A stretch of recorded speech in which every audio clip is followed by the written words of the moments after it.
Basketball has been my entire life this past year, so I think it's time to look back on everything that's happened. My college career ended so quickly, I barely had time to process it. Then, I dove straight into the WNBA, giving my all to help the team make it back to the playoffs.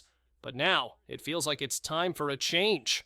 Caitlin Clark just made a huge announcement, and it's got the whole basketball world buzzing.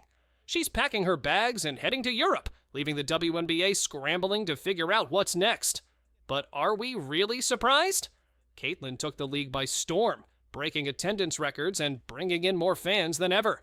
But after everything she gave, the league didn't offer her the support she needed. So, Caitlin decided enough is enough, and she's moving on. Let me break down what's happening and why it's such a big deal.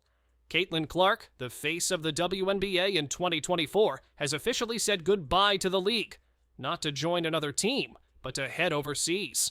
When the news hit, the internet practically exploded.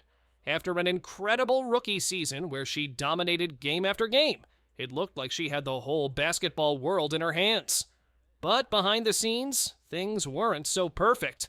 The WNBA gained a lot from her success, but didn't do much to support her in return. Caitlin faced rough physical defense, and she wasn't afraid to voice her frustration about it.